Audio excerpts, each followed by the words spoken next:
영동, 영남 동해안, 경북 북동 산지, 남해안이 20에서 60, 그 밖의 지역은 10에서 40mm 등입니다. 지금까지 아나운서 박노원이었습니다. KBS 제1라디오 4시 경제뉴스를 마칩니다. KBS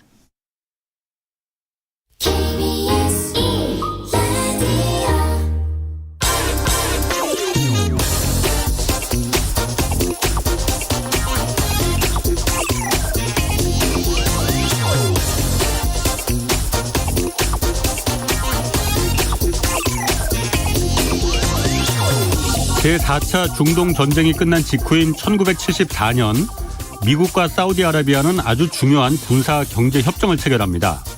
미국이 사우디아라비아에 군사력을 제공해주는 대신 이 사우디는 다른 나라에 석유를 수출할 때 무조건 달러로만 대금을 받기로 한 겁니다. 이때부터 전 세계 대부분 나라들이 이 중동의 석유를 사오기 위해서는 미국 돈인 달러를 금고에 잔뜩 쌓아놓고 있어야 했습니다. 석유를 뜻하는 페트롤륨을 따서 페트로달러라는 기축통화 체계가 이제 완성이 됐고 오늘날 미국 패권의 핵심은 세계의 화폐가 된 이 달러입니다. 달러 패권은 미국이 절대 양보할 수 없는 핵심 이익입니다. 2000년 이라크가 석유 대금을 기존의 달러에서 유로화로 바꾼다 이렇게 발표하자 미국은 이라크가 대량 살상 무기를 제조한다는 명분으로 이라크를 침공했습니다. 그렇지만 이라크에서 대량 살상 무기는 발견되지 않았고 이라크는 석유 결제 대금을 다시 달러로 받기로 했습니다. 어제 월스트리트 저널은 이 사우디아라비아가 석유 결제에 앞으로 중국 위안화 사용을 지금 논의 중이다 이렇게 보도했습니다. 사우디 당국자는 미국과 사우디의 관계는 이제 변했고 중국은 중동 석유의 최대 수입국인데다가 또 다양하고 아주 수익성 높은 인센티브를 제공하고 있다 이렇게 밝혔습니다. 달러 패권의 균열까지 이어질지는 미지수겠지만은 이 코로나와 인플레 그리고 우크라이나 전쟁에 이어서 글로벌 경제의 또 다른 큰 변수로 등장할지도 모르겠습니다. 네, 경제와 정의를 다잡는 홍반장 저는 KBS 기자 홍사원입니다. 홍사원의 경제쇼 출발하겠습니다. 유튜브 오늘도 함께 갑시다.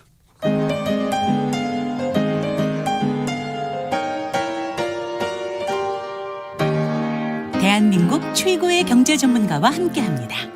믿을 만한 정보만 쉽고 정확하게 전해드립니다. 홍사훈의 경제쇼.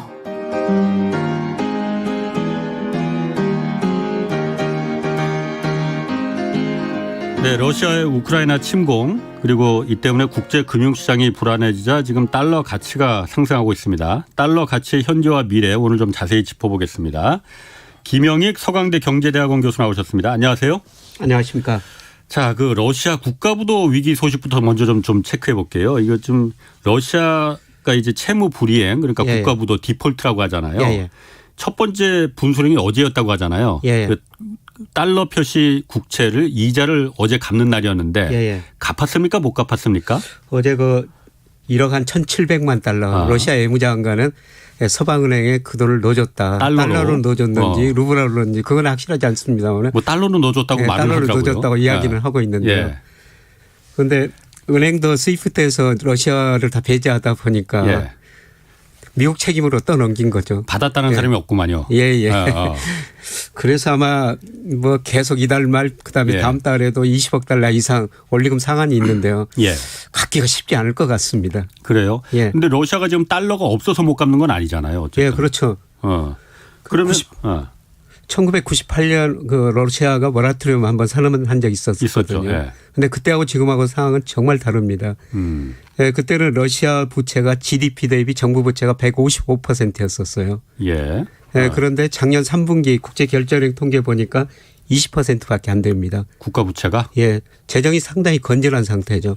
언제든지 갚을 능력이 있는데요. 그래 러시아가 외환 보유액을 한 6,400억 달러 보유하고 있는데 이걸 달러로 그렇게 많이 가지고 있지는 않고 뭐 금으로도 한 20% 정도 가지고 있고요. 다른 통화로 좀 가지고 있고 실제 달러로 이용 가능한 것들은 한 300억 달러 그것마저 좀 묶여 있으니까. 300억 달러밖에 안 돼요? 예, 실제 가용 그거는 그 정도밖에 안 된다는 겁니다. 그래서 부채를 갚기에 좀 쉽지 않을 것 같다. 그래서 사실상 S&P 같은데 뭐 IMF 총재 같은 분도 그런 이야기를 했었죠. 사실상 디폴트에 근접하고 있다. 아니 그러면 지금 이게 제가 그 기사 보니까는 어제 이제 달러 이자를 갚았는지 못 갚았는지 예, 예. 확실하지 않지만은 예. 어쨌든 못 갚았다 하더라도 한 달간은 유예 기간을 준다면서요. 그렇죠. 예. 한 달간 유예 기간. 그래서 다음 달 이제 15일 날 예. 최종적으로 부도 처리를 내냐 러시아 채권의 국채에 대해서 예, 예. 만약 그게 부도 처리가 되면은 예. 무슨 일이 그럼 생기는 겁니까? 그러면 그냥 돈 띄는 거예요. 그러면은 그 투자했던 나중에 사람들은? 협의해서 갔겠죠. 예. 러시아가 다시 신용 등급을 회복하기 위해서는 예. 물론 안 갚을 수도 있는데 예, 그런데 그거는 결국 전쟁이 어떻게 진전되느냐. 예. 예, 그리고 서방이 러시아를 어떤 식으로 규제를 해제해 주냐 거기에 따라 다르겠습니다만은 예. 뭐 일단은 못 받게 되는 것이죠. 못 받는다. 예. 그러니까 러시아 국채를 만약 내가 보유했었다 하면은 예. 일단 원금은 아직 상환 기간이 아직 돌아오진 않았으니까 모르겠지만은 이자를 지금 받았어야 되는데 예. 못 받는 거군요. 근데 문제는 이제 다음 달에 원금까지 4월에는 한 20억 달러 정도 되거든요. 점점 액수가 커지네 그러면요. 예, 그렇습니다. 그럼 그거 만약 원금 내가 꼭 받아야 되는데 필요한 돈인데 못 받은 그럼 어떻게 국제 소송을 거는 러시아에 소송을 걸어서 받아야 되는 거예요? 어떻게 해야 되는 거예요, 그러면은? 나중에 소송까지 가겠으면 우선은 부실 여신 처리해야 되겠죠. 예. 그런데 이게 러시아가 세계 금융회사의 익스포저라고 그러죠. 위험자산 예. 한 0.3% 정도밖에 안 된다는 겁니다. 0.3%. 예. 물론 이탈리아 같은 데는 은행들이 한 2.6% 가지고 있다는데요. 예. 국가별로는 좀 문제가 되지만은 전 세계가 0.3%니까 문제가 안 될 것이다. 예. 그런데 부정적인 측면도 있어요. 네. 지금 미국 채권형 펀드가 규모가 엄청 늘어났거든요. 네. 예를 들어서 2007년에 채권형 펀드가 한 9,100억 달러 정도 됐어요. 예. 그런데 작년 말에 5조 6천억 달러로 많이 늘어났다는 겁니다. 예. 그런데 러시아 사태 일어나고 그다음에 금리가 많이 오르고 있지 않습니까? 예. 금리가 오르면 거꾸로 채권 가격은 떨어지니까 네. 이 채권형 펀드가 손실이 날 거라는 것이죠. 손실이 날 거다. 그게 예. 꼭 러시아 채권이 아니다 하더라도. 예. 그러면은 일부 채권자들이 채권형 펀드를 해약할 거 아닙니까? 예, 예. 그럼 해약하면은 자산운용사들은 팔릴 수 있는 채권 먼저 팔고 예. 그러면 이제 나머지들은 채권 가격이 더 떨어지니까 손실이 커지거든요. 예. 그렇게 되면은 놔둘수록 내 펀드가 손해 본다. 그래가지고 모든 사람들이 일시에 찾아버릴 수가 있다는 겁니다. 예. 이게 이제 최악의 상황인데요. 예. 러시아 외채 문제가 이런 식으로까지 확대될 가능성은 어느 정도 있습니다. 그게 그래서 지금 글로벌 국제적인 금융위기로까지 번질 수 있느냐 없느냐. 예. 어떤 분들은 어떤 전문가들은 그 정도까지는 아까 말씀하신 대로 예. 0.3% 정도밖에 익스포저 그러니까 위험 자산을 갖고 있지 않기 때문에 별 문제 아니다 이거라고 말하는 분들도 있고 다른 분들은 아니다. 1998년도에 러시아가 국가 디폴트를 선언했을 때 그때도 그렇게까지 심각할 거라고 생각 안 했는데 그때 갑자기 미국의 롱텀 캐피털이라는 회사가 파산을 해버렸잖아요. 까보니까는 러시아 채권을 잔뜩 갖고 있었다는 거잖아요. 그리고 롱텀 캐피탈이라는 게 미국의 가장 금융 천재들이 만든 투자 회사라면서요. 거기가 이것 때문에 금융위기로 막 번질 것 같으니까 미국 정부가 이제 우리는 말하면 공적 자산을 투입해서 겨우겨우 살려 막았다는 거잖아요. 예, 그렇습니다. 이번에는 그렇게 될 가능성은 없는 거예요, 그러면? 그래서 그 가능성은 제가 크지 않아 보입니다만 제가 말씀드려요. 이 채권형 펀드가 일시적으로 한매로 갈 때는 상당히 큰 위기가 올 수가 있습니다. 금융 시스템에 문제가 될 수가 있죠. 그래서 과연 여기까지 가느냐 그거는 좀 지켜봐야 될 것 같습니다만은 지금 미국 금리를 오르니까 국채 수익률도 오르고요. 특히 채권 수익률이 많이 오르고 있거든요. 그러니까 현재 금융시장이 안정적이냐 불안정이냐 그걸 볼 때 미국에서 BBB 채권 회사채하고 국채 그 수익률 차이 가지고 비교하는데요. 그 차이가 지금 굉장히 빠른 속도로 확대되고 있어요. 이게 단기적으로는 금융시장이 불안한 신호다.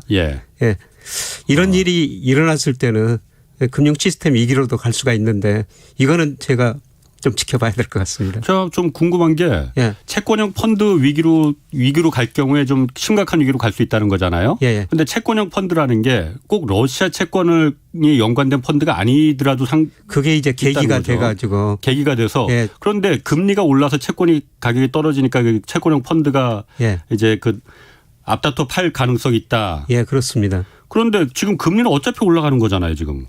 미국에서도 기준금리 오늘 올렸고. 예. 러시아하고 무슨 상관이 있는 건가요? 그럼 그게?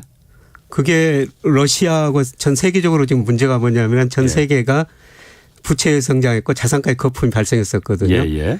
그런데 물가가 오르니까 금리를 인상할 수밖에 없죠. 그렇죠. 금리를 인상하면 부채 문제가 들어가고 자산가의 거품 문제가 드러날 수가 있거든요. 그다음에 또 다른 문제는 경기가 좋아서 금리를 인상하는 건데 근데 최근에 보니까 경기가 나빠진 조짐이 보이고 있어요. 예를 들어서 OECD에서 각국의 경기 선행지수를 발표하는데요. 미국은 작년 6월 고점, 우리나라 7월 고점, OECD 전체 작년 7월 고점으로 다 선행지수가 올 2월까지 하락하고 있거든요. 선행지수가 하락하는 것은 앞으로 경기가 더 나빠진다는 겁니다. 그런데 러시아 우크라이나 전쟁으로 각종 원자재 가격이 올라버렸지 않습니까? 원자재 가격이 오르니까 물가는 더 올라갈 수밖에 없죠. 그리고 경기 침체가 더 빨리 올 수가 있습니다. 그래서 어제 FOMC가 발표문 보면요. 이런 이야기가 들어가 있어요. 러시아 우크라이나 전쟁 앞으로 매우 불확실하다. 불확실성이 높다. 그리고 이게 단기적으로 물가 상승을 더 압력을 높이고 경기 둔화 압력을 줄 것이다. 그 발표문에 그런 게 있거든요. 그러니까 러시아가 물가 더 올리고 경기 침체를 더 가속화시켜 가지고 그래서 이제 채권형 펀드에까지도 그게 영향이 불길이 번질 수 있다. 그렇습니다.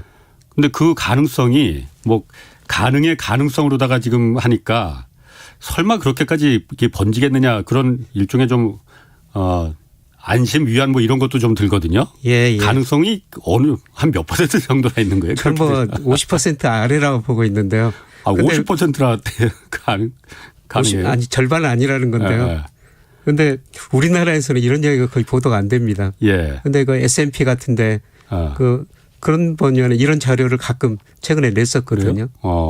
저도 그러니까 러시아가 직접적인 원인이 러시아 그러니까 채권이나 이런 게 직접적인 원인이라기보다는 이 사태가 번져서 국제적인 채권 펀드가 갑자기 이제 이 들불처럼 이제 너도나도 이제 그 현금으로 바꾸려는 그 시도가 있을까 봐 지금 그렇게 되면 금융위기로 갈 수 있다라는 그렇죠. 걸 말씀하시는 거죠. 문제가 쌓였는데 러시아가 그 문제를 터뜨릴 수도 있다. 보아선이 돼서. 이 가능성이 뭐 50% 이하라고 보는데 하여튼 한번 지켜봐야 될 것 같습니다. 그러니까 말이에요. 최근에 미국 채권형 펀드 보니까 돈이 조금씩은 빠져나가고 있거든요. 일부씩 좀 빠져나가는데 이게 이제 한 번에 빠져나가면 심각한 문제가 발생할 수도 있는 거죠. 그것도 한번 좀 지켜봐야겠습니다. 왜냐하면 금융위기라는 게 사실 과거에도 보면은 리만 브라더스 사태 때도 그렇고 다 안심하고 있다가 그냥 갑자기 생각지도 못했던 게 막 튀어나오고 다른 그 어떤 해프닝들이 결국은 금융위기로 번져버린 거잖아요. 그러다 보니까 이번에도 한번 좀 그런 부분을 한번 좀 지켜보는 게 좋을 것 같아요. 또 하나 좀 눈여겨봐야 될 부분이 아까 말씀하셨지만 미국 연방준비제도에서 기준금리를 올렸습니다. 그리고 또 여러 가지 뭐 경제 성장률 전망이나 뭐 이런 것도 같이 나왔잖아요. 얘기가 좀 정리 좀 해 주시죠. 어제 기준금리 뭐 25p 0.25%포인트 올렸고요. 뭐 내용을 보니까 경기는 고용은 좋다. 그런데 물가가 많이 오른다. 그리고 앞으로는 불확실하다. 앞으로 좀 지켜봐야 되겠다. 이런 이야기를 했고요. 그리고 그 점도표라는 게 있는데 그 참가하는 위원들이 적정금리가 몇 %다. 이걸 나타내는 건데 올해 보니까 한 평균 1.9% 정도로 돼 있어요. 1.9. 그러니까 지금 미국의 기준금리 연방기금리가 0.25에서 0.5% 그 사이니까 뭐 1.9 되려면은 계속 올려야 되네. 6번 FOMC가 남았어요. 할 때마다 계속 올려야 된다는 거죠. 그리고 더욱 중요한 것은 양적 긴축도 조만간 하겠다.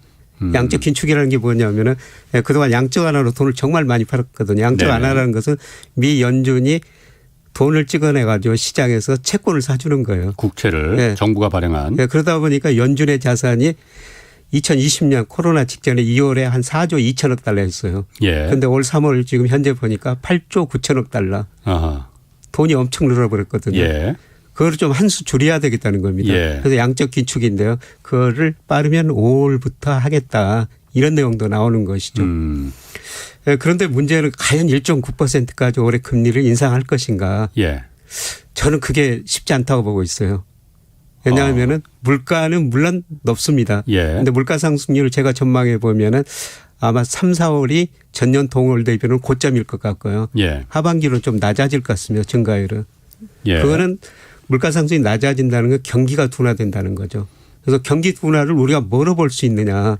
아까 말씀드린 선행지수가 계속 하락하고 있다는 거죠. 예. 미국 경기 선행지수가 작년 6월을 고점으로 계속 2월까지 하락하고 있고요. 예. 예, 그다음에 경기를 전망할 때 가장 중요한 지표 중에 하나가 장단기 금리 차예요. 예, 늘 말씀하셨죠. 예, 미국 10년 국채 수익률하고 2년 국채 수익률 차이거든요. 그런데 네. 이게 작년에 한 1.6% 높을 때 1.6% 정도까지 됐거든요. 그 차이가. 예. 예. 근데 어제 보니까 0.24%로 많이 줄어들었어요. 그렇게까지 줄어들었어요? 예. 이게 이제 줄어들면은 경제 성장률이 낮아지고 이게 이제 마이너스가 되면은 시간의 문제지 결국 경기 침체가 왔거든요. 그 장기 국채 금리와 단기 국채 금리 그 스프레드 그 차이가 줄어든다는 게 예. 10년물 국채 장기 국채 금리는 그대로인데 단기 금리가 갑자기 올라가서 그러는 거예요? 장기 금리가 조금 올라갔는데 단기 금리가 많이 올라갔죠. 더 많이 단기 올라갔다 금리는 이거죠? 왜 오르냐면은 연준이 금리를 올린다고 그러니까 단기 금리는 오를 수밖에 없죠. 그럼 장기 금리도 원래 자연스럽게 같이 따라서 올라가야 되는 거잖아요. 많이 올라야 되는데 장기 금리에는 미래의 경제 성장률, 미래의 물가가 들어 있거든요. 그걸 이제 플러스 시켜주는 거죠. 예. 그래서 장기 금리는 별로 못 오르고 이제 문제는 장기 금리는 정체되거나 조금 하락하고 단기 금리가 올라가지고 역전되면요. 그거는 경기 침체 신호죠. 그 장기 금리에 장기 금리라는 건 당연히 이자를 더 줄 수밖에 없는 거잖아요. 미래에 어떤 불확실성이 생길지 모르니까. 그러면은 미래 그 어떤 그 플러스 시키는 그 이자가 왜 단기 금리 올라가는 것처럼 올라가지는 못한 거예요, 그러면은? 기간 프레임이 일반적으로 만기가 길수록 뭐 10년 국채 수익률 2년 뭐 금리가 같다면 당연히 2년짜리 사겠죠. 당연히 10년 그렇죠. 국채 수익률이 더 높아야 됩니다. 그런데 이 금리에는 미래의 경제 성장률이 들어 있어요. 미래의 경제 성장률. 미래의 경제 성장률이 떨어지면은 결국 금리가 낮아질 수밖에 없다. 그러면 금리가 낮아지는데 왜 우리가 10년 국채 수익률 사겠느냐. 그렇지. 거꾸로 금리가 낮아지면은 채권 가격은 올라가거든요. 그러니까 10년 국채 수익률이 떨어지면은 10년짜리 사면은 이자 수익은 줄어들지만은 시세 차익이 늘어날 수가 있죠. 시세 그 채권 가격이 떨어지니까. 채권 가격이 올라가니까. 그러면은 그 얘기는 다시 말해서 장기 국채 그 금리가 안 오른다는 거는 미래 경제 성장률이 그만큼 좋지 않다고 보는 시장은 그렇게 예상하는 거네요. 그러면. 그래서 지금 모든 기관들이 뭐 경제 성장률을 낮추고 있지 않습니까? 그래서 예를 들어서 어제 그 연준도 12월 달에 올해 미국 경제 성장률이 한 4% 될 것이다. 이렇게 전망했는데 3개월 지나니까 2.8%로 낮춰버렸어요. 그런데 제가 생각에는 뭐 제가 전망하면은 2% 초반으로 나옵니다. 미국의 성장률이. 그러니까 다른 데도 다 낮추고 있어요. 예를 들어 IMF도 작년 10월에 세계경제 전망하면서 올해 미국 경제 성장이 5.2%일 것이다. 이렇게 전망했는데 올 1월에 수정 전망에서 4.0으로 낮춰버리고요. 골드만삭스도 다 낮추고 있습니다. 그런데 앞으로 더 낮출 거라는 거죠. 그래요. 그런 것들이 지금 장기 금리에 서서히 반영하고 시작하고 있다는 겁니다. 자, 그러면 그 전체 그 기관들이 미국 연방준비제도도 그렇고 투자은행들도 그렇고 그런 기관들이 몇 달 만에 성장률을 이렇게 뚝뚝 떨어뜨리 안 좋게 보는 이유가 뭡니까? 인플레이션 때문에 그런 거예요? 우크라이나 전쟁 때문에 그런 거예요? 뭡니까? 우크라이나 전쟁도 들어가고요. 더욱 중요한 건 미국 소비예요. 소비? 그러니까 각 국가에서 그 GDP 국내 총산은 소비가 차지하는 비율이 다 다르거든요. 그래서 미국은 70%, 일본은 한 56%, 우리나라는 한 46% 정도요. 그런데 미국은 70%가 소비거든요. 소비의 왕국이니까. 그런데 최근에 소비 심리가 굉장히 빠르게 위축되고 있어요. 예를 들어서 우리나라 한국은행에서 소비자 심리지수라는 걸 발표하는데요. 미국도 미시간 대학 소비자 지수, 뭐 컨퍼런스 보드 이런 소비자 지수가 있는데요. 특히 미시간 대학 소비자 심리지수가 10년 이래 최저치를 기록해 버렸거든요. 최저치를. 그게 2020년 코로나 때보다 지금 훨씬 더 낮은 거예요. 아니 얼마 전까지도 코로나 때문에 코로나 끝나 이제 보복 소비니 뭐니 그랬었는데 그게 또 소비 심리가 왜 또 위축이 돼요? 그게 자산 가격에 큰 영향을 미치는 것 같습니다. 우리나라 주가가 먼저 떨어졌지만 나스닥을 중심으로 미국 주가도 뭐 어제 오늘은 좀 반등했습니다만 최근에 많이 떨어졌거든요. 그런데 문제는 뭐냐면은 미국 가계 금융자산 중에서 주식 비중이 54%예요. 그래서 미국은 주식 비중 주식 투자를 많이 하죠. 예. 일반 가게가. 이 54% 의미가 뭐냐면 2000년 IT 거품 붕괴 직전에 분기별로 48%가 고점이었고요. 예. 그다음에 2008년 글로벌 금융위기 전에 47%가 고점이었거든요. 예. 지금 54% 역사상 최고치라는 겁니다. 예. 그러면 자기 금융자산 주식 비중이 이렇게 높은데 주가가 떨어지면은 금융자산이 줄어든 게 눈에 보이거든요. 뭔가 가난해진 느낌이 드네요. 예. 예. 그래서 주가하고 소비자 심리지수는 거의 같은 방향으로 움직여요. 예. 그래서 미국 경제 성장을 주도하는 소비가 이축될 것이다. 예. 여기다가 러시아 우크라이나 침공으로 유가가 많이 올라버렸지 않습니까? 예. 유가가 오르면은 당장 소비가 줄어들 수밖에 없어요. 예를 들어 가지고 저도 기름을 넣는데 예. 과거에는 5만 원어치 넣으면 눈금이 꽤 찼거든요. 예. 지금은 별로 안 차요. 예. 그에서 돈이 많이 들어가니까 다른 데 소비를 줄일 수밖에 없고요. 그다음에 물가가 많이 오르면요. 예. 실질 소득이 줄어들거든요.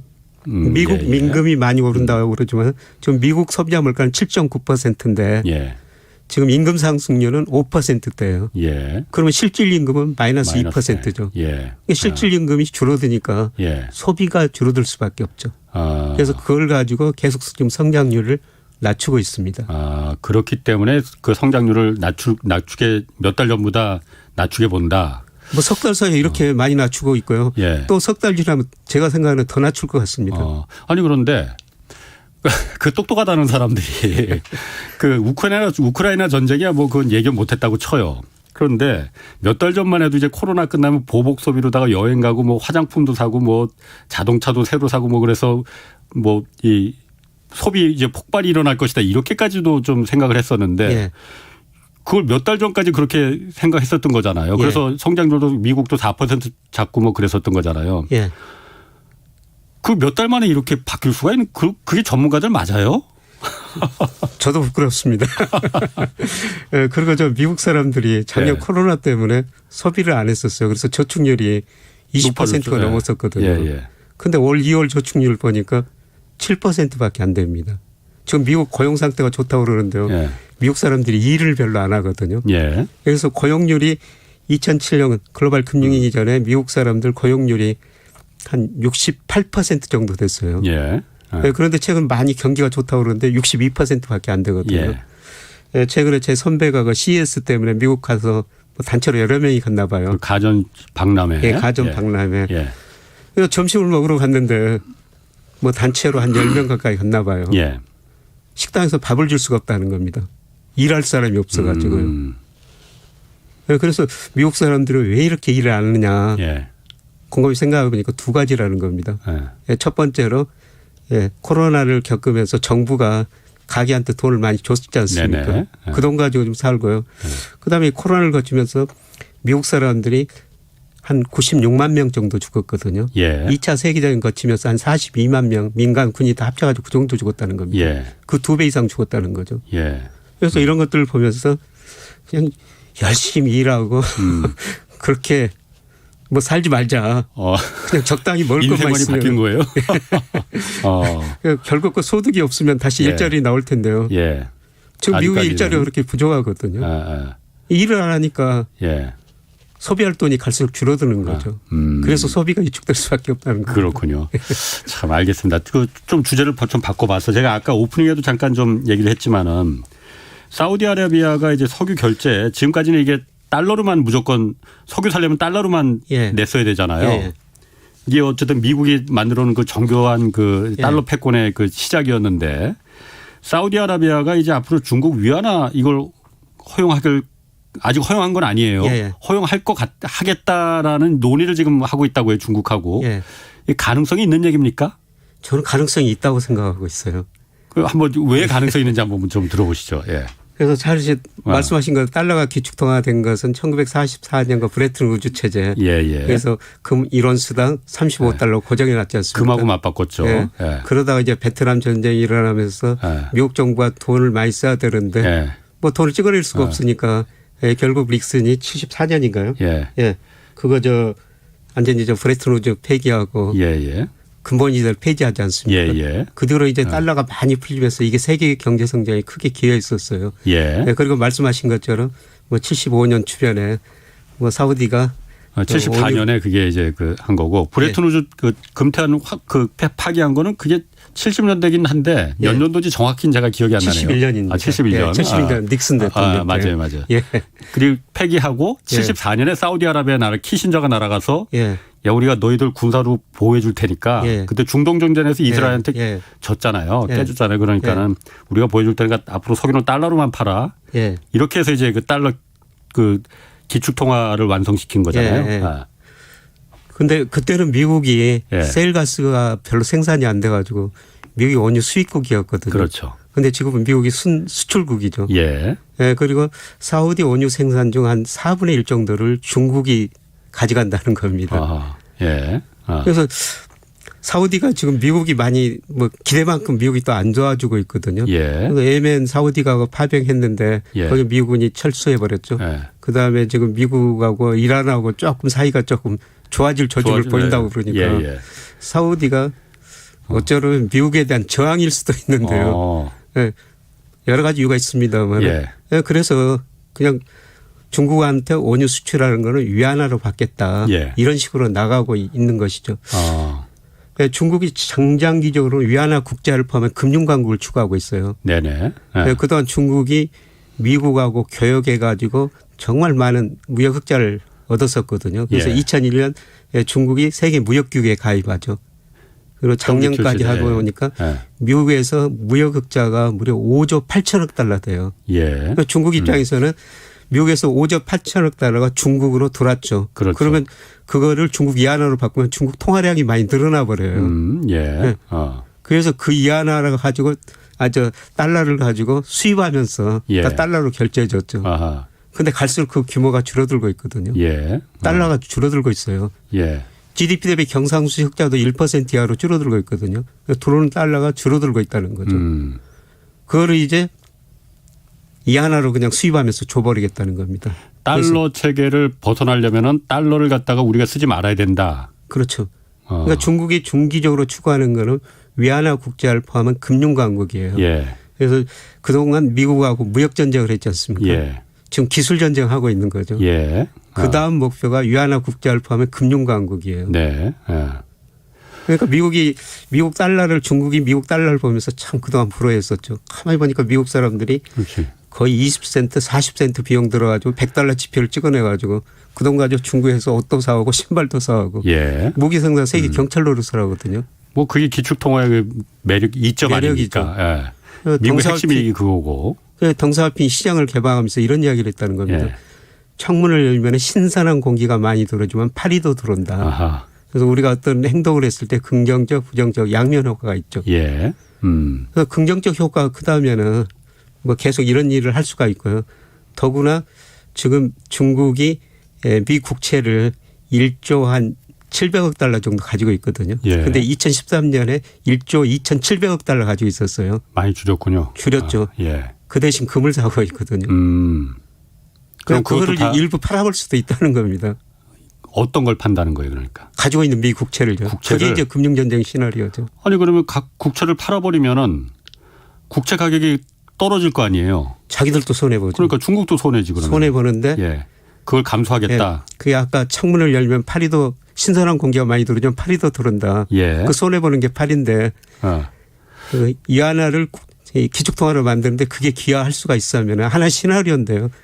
그게 그래야 멜리슨 교수 그 애정된 전쟁에 나온 시나리오 중에 하나인데요. 저는 그 가능성 전혀 배제할 수 없다고 생각하고 있습니다. 지금 유튜브 댓글에도 많이 나오는 그 우려가 사우디 큰일 났네. 조만간 사우디의 봄 나오겠네. 이런 얘기 나오거든요. 당연히. 왜냐하면 그 석유라는 게 과거 1970년대처럼 그렇게 어떤 절대적인 그 힘을 갖고 있는 에너지원은 이제 그 좀 퇴색이 되긴 하지만은 그래도 석유인데 석유 대금을 갖다 달러로 고정시키는 게 이제 미국의 핵심이 그 달러 패권의 중심이었는데 이걸 갖다가 그 북이라는 게 한 번 터지기 시작하면은 순식간에 터지는 거잖아요. 위안화를 허용한다면은 누군가가 허용한다면은 위안화만 허용하겠어? 유로도 허용하고 엔화도 허용하고 한국 원화도 허용하고 다 할 수 있는 거잖아요. 그럼 결국은 달러로만 석유를 살 수 있었던 그 기득권을 이제 미국이 포기해야 되는 거잖아요. 그렇죠. 미국이 가만 있습니까 그러면은?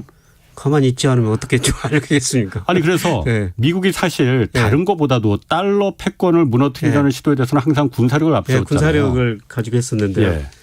그런데 지금 세계 그 중앙은행이 예를 들어서 애완 보유액을 달러 되고 유로 그다음에 엔 이런 거로 다 나눠 놓지 않습니까? 그런데 2000년에 보면은 세계 중앙은행이 애완 보유액 중 71%가 달러였어요. 그런데 작년 3분기까지 IMF가 통계를 발표했는데 그게 59%로 줄어들었거든요. 그만큼 달러에 대한 신뢰도가 줄어들고 있다는 것이죠. 그래서 그 사이 유로가 늘어났고요. 최근에 보니까 위안화가 아직 비중이 3%밖에 안 되는데 이게 좀 빠른 속도로 늘어나고 있어요. 이게 저는 물론 아직도 달러가 기축통화고 앞으로도 뭐 몇 년간 기축통화인데요. 기축통화 역할이 상대적으로 축소되고 다변화된다는 거죠. 그럼 저 신미영 님이 그럼 위안화 사야 하나요? 이렇게 물어보셨거든요. 직접적으로. 저는 사야 된다고 보고 있습니다. 위안화. 위안화 사야 된다고 보고 있습니다. 지난번에도 김 교수님 미국 쪽보다는 주식도 중국 쪽에 투자하는 게 지금 유리하다. 최근에 중국 주가 많이 떨어졌습니다만 저는 장기적으로 세계 성장축이 미국에서 아시아 쪽으로 이전되는 과정이다. 이렇게 보고 있는데요. 예를 들어서 2000년에 미국 비중이 세계에서 차지하는 비중이 거의 35%까지 갔어요. 그런데 지금 24%로 줄어들었고요. 중국이 2001년 세계 무역기구 가입할 때 세계 GDP에서 차지하는 비중이 2%였습니다. 작년 보니까 18%. 주요 연구기관들이 빠르면 2029년 늦어도 2030년 중국의 전체 GDP가 미국 GDP를 초월할 거라는 겁니다. 우리 수출만 보더라도 저는 세계 경제 흐름을 알 수가 있다고 생각하는데요. 우리 수출 중에서 미국, EU 비중 계속 축소되고 있고요. 특히 미국 비중이 많이 축소됐죠. 중국 비중 계속 확대되고 있고요. 최근에 보니까 아세안 비중이 많이 높아지고 있습니다. 아세안? 아세안 비중이 2000년에 우리 수출에 차지하는 비중이 한 11% 정도 됐는데요. 뭐 올 2월 통계 조금 더 지켜봐야 될 것 같습니다. 올 2월 통계까지 보니까 18.8%나 돼요. 그러니까 우리가 전 세계로 수출하는데 우리 수출이 잘 되는 지역이 그 지역이 경제 성장률이 높은 거라는 거죠. 소비가 많이 된다는 거죠. 그렇군요. 그러면은 미국 입장에서 뭐 어찌 보면 당연한 얘기일 수도 있겠지만은 만약에 그 기축통화 체계가 지금 거의 뭐 달러 일방적인 체제였잖아요. 이게 좀 무너지면은 미국은 뭐가 안 좋아지는 겁니까? 미국은 물가가 오를 수가 있죠. 물가가? 왜 그렇죠? 달러가 약세가 되니까요. 약세가 되니까. 그러니까 달러 가치가 최근에 약간 오르지만은 장기적으로 계속 떨어지고 있어요. 장기적으로는? 우리가 흔히들 보는 거 달러 지수 이게 이제 주요 선진국 통화에 대해서 달러 가치가 어떻게 되느냐. 이게 예를 들어 가지고 85년 4월에 149.7이었었습니다. 그런데 지금 98쯤 되거든요. 달러 가치가 계속 떨어지고 있죠. 그동안 크게 두 번 떨어졌어요. 85년 9월 플라자 합의를 통해 가지고 그때는 미국이 인위적으로 달러 가치 하락을 유도했습니다. 일본하고 독일 불러서. 자기네가 재정 적자, 경상수지 적자가 늘어나니까 우리 너무 어렵다. 우리 달러 가치 하락 유도해야겠다. 엔 강세, 마르크 강세를 유도해라. 그때 엔이 무려 1년 반도 안 되는데 48%로 오르면서. 그렇죠. 일본이 받아들였죠. 일본 수출 기업들이 아우성을 치니까 일본 정부가 돈을 많이 풀어가지고 일본 자산가에 엄청난 거품이 80년대 후반에 발생했다가 거품이 발생하니까 90년대 안 되겠다 싶어가지고 금리 인상하니까 거품이 붕괴되면서 일본이 그렇게 어려워졌지 않습니까? 그리고 2000년대 IT 거품이 붕괴돼요. 미국에서. 그렇죠. 닷컴 버블. 그러면서 미국 GDP가 세계에서 차지하는 비중이 2001년 31.4% 2008년에 23%로 떨어집니다. 미국 비중이 축소된 건 달러 가치 하락이거든요. 두 번에 걸쳐가지고 달러 가치 큰 하락이 있었습니다.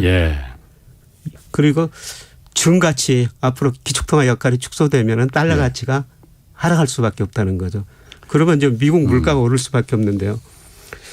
그런데 지금 전 세계적으로 선진국 중에서 물가가 제일 높은 나라가 미국이거든요. 미국 물가가 왜 8%나 이렇게 넘느냐. 정말 돈을 많이 풀어버렸어요. 그렇죠. 요새 저 통화론자 경제학자들이 서서히 지금 목소리를 높이고 있는데요. 미국 물가가 오르니까. 흔히들 그 피셔 방정식이라고 그러는데 그 경제학 기본 뭐 고등학교 책에도 나오는데 MV는 PT라고 이런 식이 많이 나오거든요.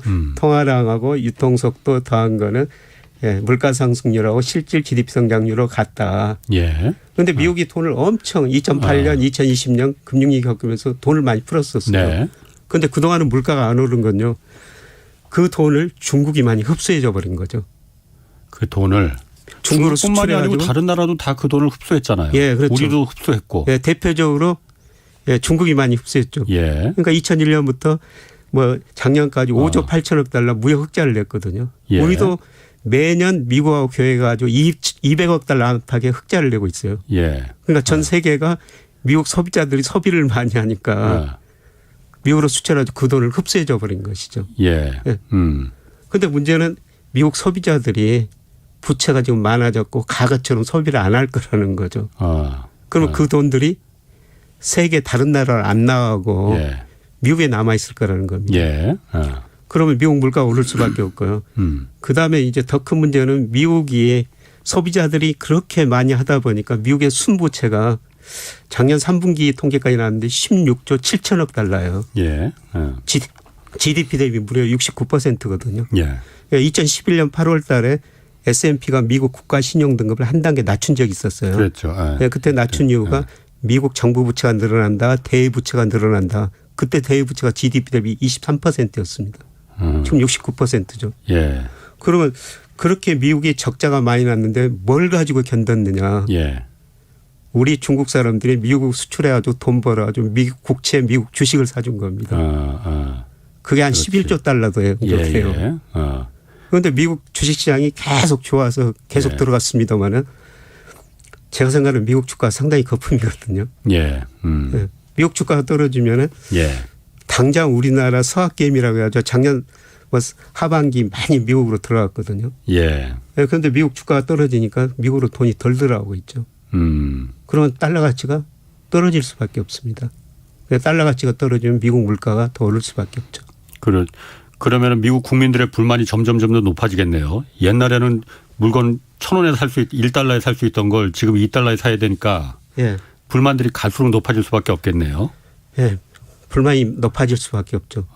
예. 그리고 얼마 전에 그 맥킨지 보고서 보니까요. 제목이 부모 세대보다 가난한 자식 세대예요. 예. 역사적으로 보면은 자식 세대가 부모 세대보다 더 잘 살았죠. 예. 근데 맥킨지가 주요 선진국 조사를 해보니까 자식 세대가 부모 세대보다 더 못 살고 있다는 겁니다. 소득 차별화 때문에. 예. 예, 그래서 제가 한번 수치를 한번 봤는데요. 예. 예, 미국의 2000년 실질 중앙 가구 소득이 한 6만 3천 달러 정도 됐어요. 예. 예, 그런데 2015년까지 계속 감소하다가 2016년에 겨우 6만 3천 달러 넘은 겁니다. 16년 동안 미국의 실질 중앙 가구 소득이 하나도 안 늘었다는 겁니다. 어떻게 그럴 수가 있지? 소득 차별화 때문에 실질 중간 소득. 중간 가구 소득이니까. 예. 그러니까 상위 10% 1%만 굉장히 많이 가져가고. 예.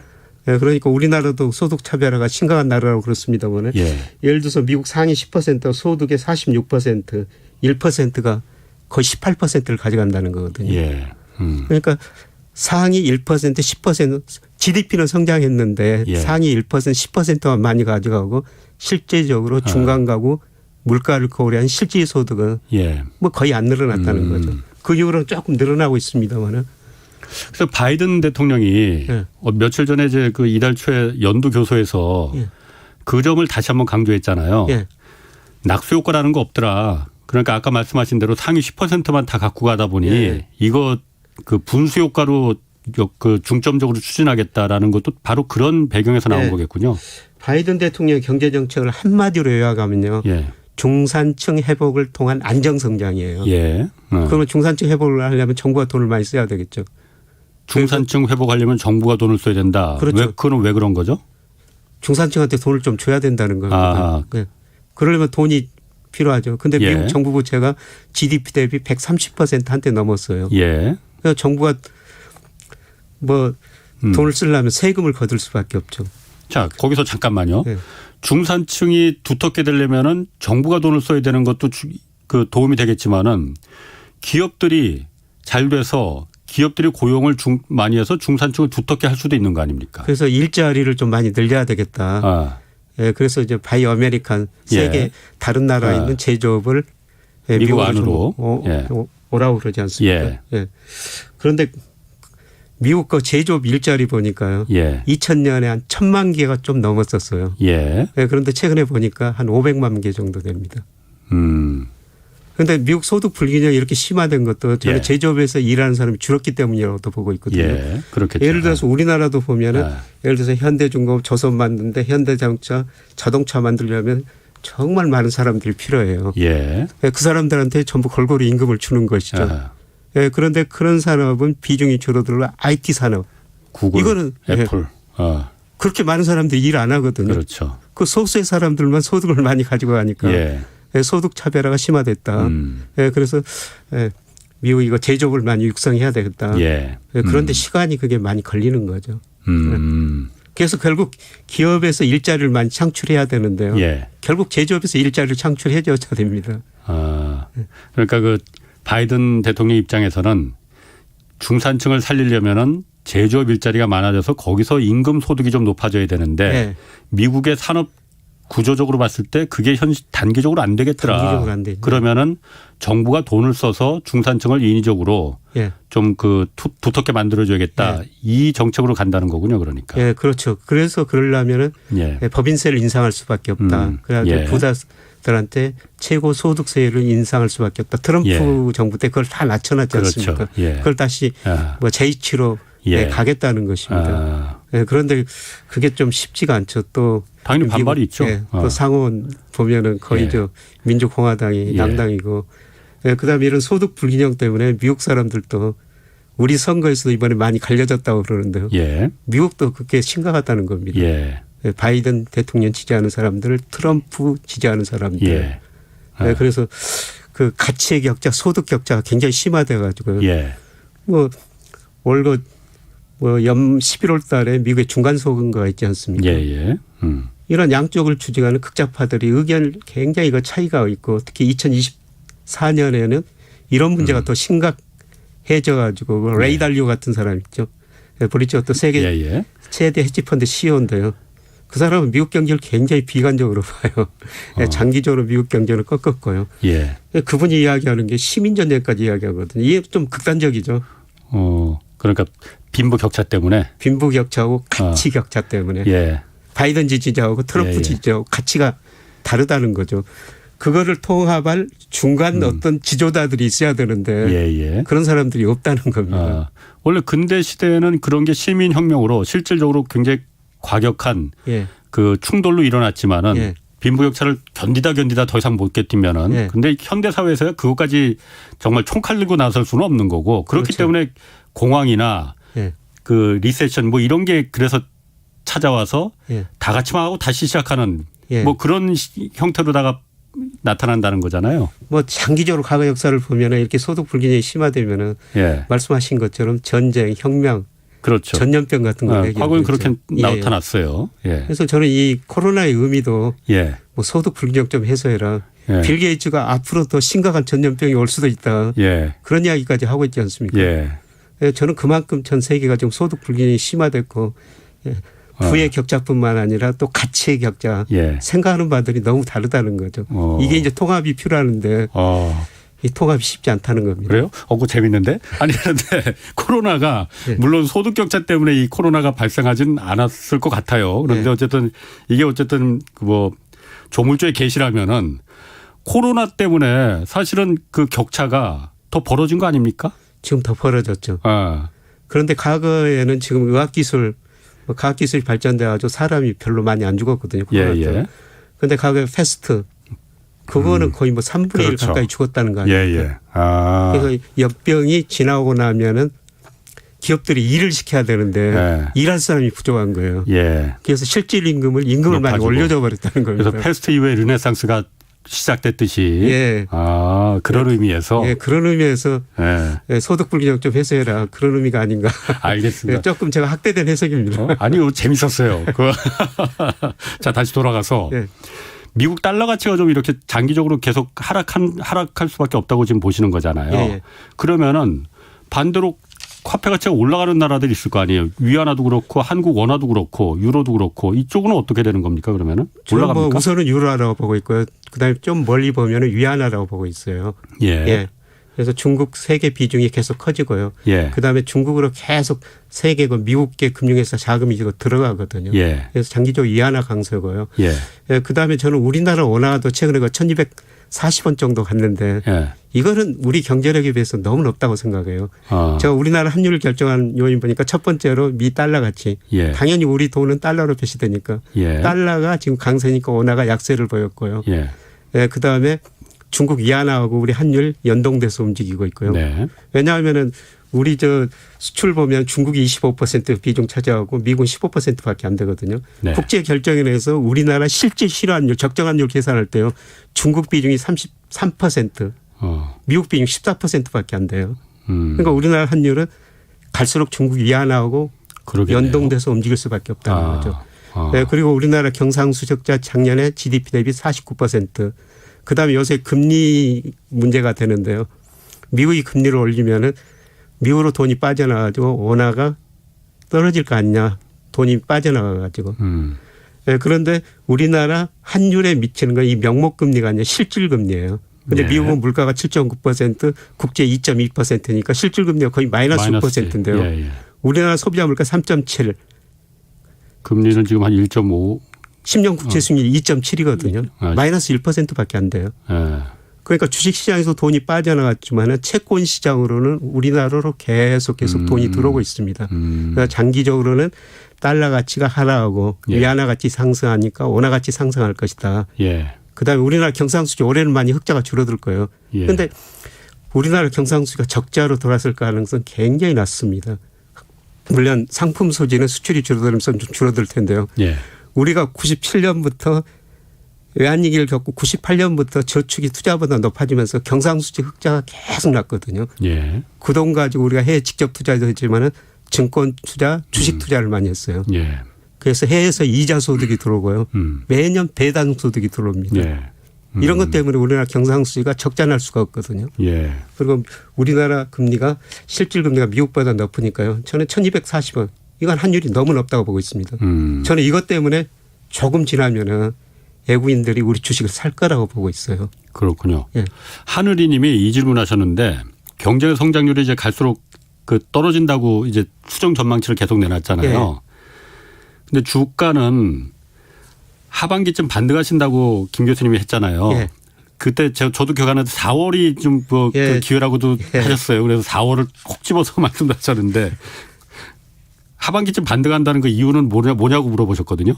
주가 저평가 국면에 들어섰습니다. 워낙 떨어져 있으니까 예. 지금. 제가 일평균 수출 금액이나 그다음에 우리나라 경상 GDP로 평가하면요. 예. 그동안 제가 주가가 고평가됐기 때문에 주식 비중 줄이십시오 말씀드렸는데 예. 일평균 수출 금액에 비해서 저평가.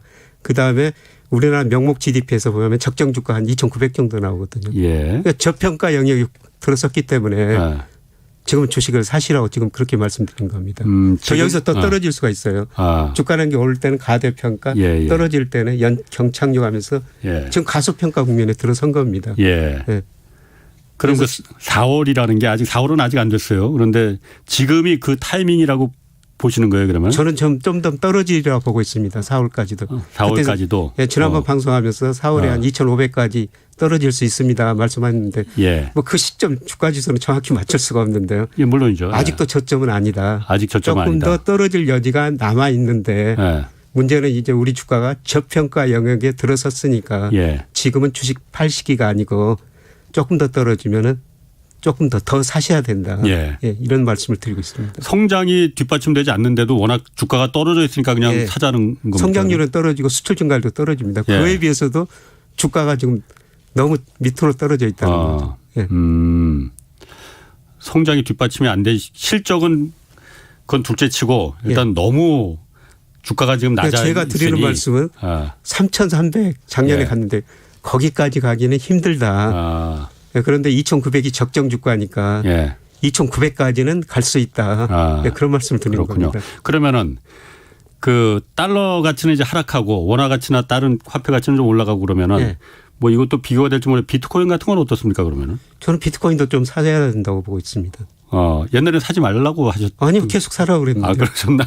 저 사라고 드렸는데 예. 많이는 사지 마십시오. 투자 자산의 한 5 내지 10% 정도만 사십시오. 예. 계속 이런 말씀을 드렸습니다. 왜냐하면 저는 장기적으로 달러 가치가 떨어지기 때문에 예.